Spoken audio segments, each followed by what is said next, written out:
Okay, let's just dive right into this. Welcome back to our latest explainer. I am genuinely so excited to guide you through today's deep dive, mainly because we're tackling something that is just absolutely crucial right now. We are looking at the American democratic experiment, and specifically, the really profound, almost invisible stresses that are fracturing it today.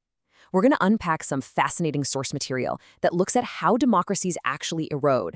But more importantly, we're looking at who is absorbing the real cost of that erosion. And spoiler alert, it is definitely not the politicians. Let's get into it.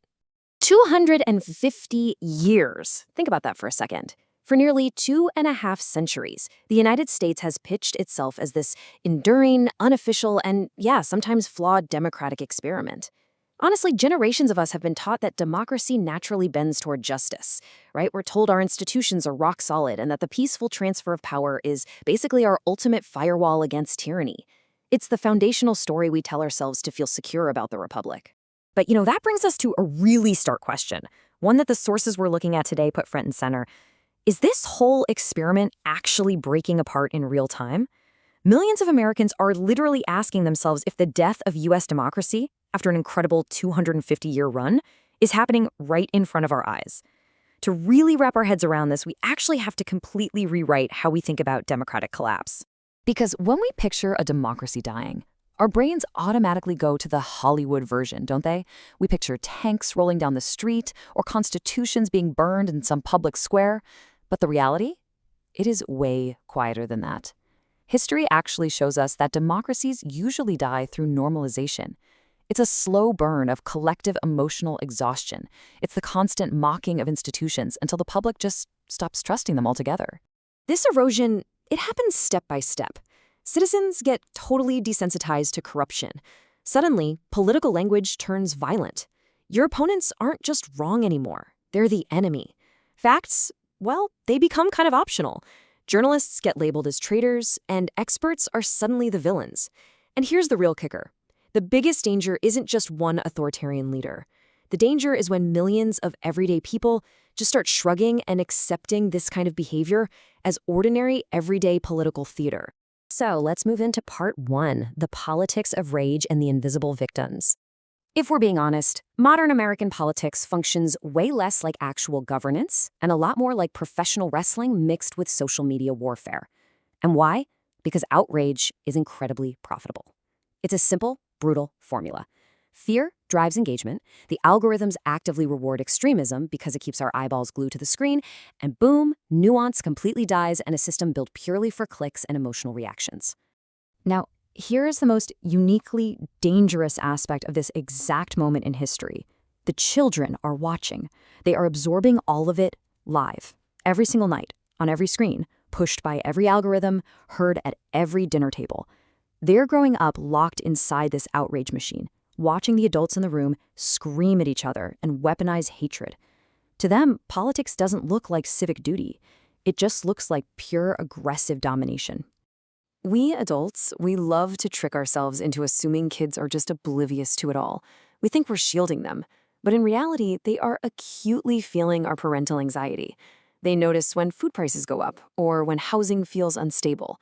They soak up that nonstop political hostility. Listen, an 8-year-old might not be able to articulate institutional distrust, but they absolutely feel the heavy, tense atmosphere of a society that's totally stressed out. And all of that ambient stress leads directly to some incredibly devastating conclusions drawn by young people. You hear things like, nothing matters, adults are hypocrites, the future just looks bad.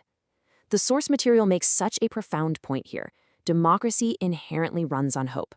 When you have a hopeless population, a whole generation that thinks the future isn't even worth building, they become dangerously easy to manipulate. Which brings us to part two, intersecting crises, schools, loneliness, and economics. Think about schools for a second. They were once imagined as these stabilizing civic sanctuaries, right? Places where we learned how to exist in a society together. But today, the sources objectively point out that schools are increasingly trapped. They're caught up in political warfare, culture war legislation, underfunding, and hyper-surveillance. Teachers are completely overwhelmed, and the students, they're absorbing all this instability. As a result, they act out, they vanish into their screens, or they just retreat into total nihilism. And man, compounding all of this is the loneliness crisis. A healthy democracy absolutely requires human communities and social trust, but modern life just atomizes us. Kids today are trying to build networks on platforms that were literally engineered to monetize their attention. So we've created a generation that is hyper-connected digitally, but deeply, deeply lonely in reality. And as the text warns us, a lonely society is a highly vulnerable society. Then, of course, we have to look at the economics of despair. Democratic instability skyrockets when ordinary people feel like the system is rigged against them, when wages are flatlining, when buying a house feels like a joke, and people are working themselves to the bone just to feel less secure. That massive economic pressure boils over into family conflict. And guess who absorbs that conflict? The kids. A democracy literally cannot survive when millions of its citizens feel permanently disposable. So what actually happens when a society gets this stressed out and hopeless? Well, authoritarian movements swoop in. They weaponize patriotism and religion, framing anyone who disagrees as flat-out evil. They use these emotionally charged narratives, like "we alone speak for God," to dumb down incredibly complex issues into a tribal war of good versus evil. But guys, a functioning democracy requires the exact opposite. It requires pluralism. It requires the ability to disagree with your neighbor without completely dehumanizing them. Moving on to part 3, the real cost and the path to recovery. At the end of the day, the real cost of all this is being paid by the youth. While the adults are busy arguing online and media conglomerates are cashing in, the kids are inheriting the emotional debris. The toll is just staggering. We're talking massive spikes in anxiety and depression, social withdrawal, and a total collapse in civic participation. When you grow up surrounded by chronic hostility, your natural response is either to join an aggressive tribe or just check out of society entirely. But, and this is absolutely crucial, the sources emphasize that this decline is not a done deal. Recovery is possible, but it's going to take a lot more than just winning the next election. Rebuilding means restoring social trust at the local community level. It means protecting our education systems from endless political theater. It requires actually teaching media and civic literacy. And honestly, maybe the hardest part, it demands that adults step up and model emotional maturity in a culture that literally pays us to be outraged. The main takeaway here is pretty simple. Kids do not need us to be perfect, but they desperately need stability. They need us to be honest about the problems without drowning them in despair. They need communities that feel human again, not just algorithmic echo chambers. And above all, they need to see adults who are actually capable of cooperating. We have to give them a reason to believe that the future is worth building. I really want you to let this quote from the text sink in for a second. The greatest threat to democracy may not be one politician.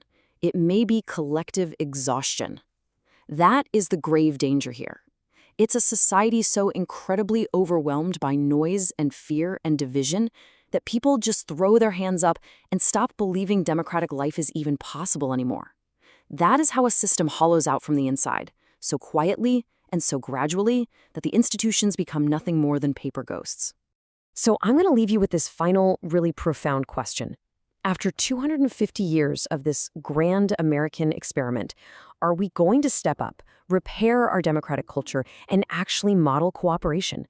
Or are we just going to succumb to the exhaustion, accept the hollowing out, and let the whole thing fade away? Thank you so much for joining me for this explainer. I really hope it sparks some deep thought about the inheritance we are leaving behind. See you next time.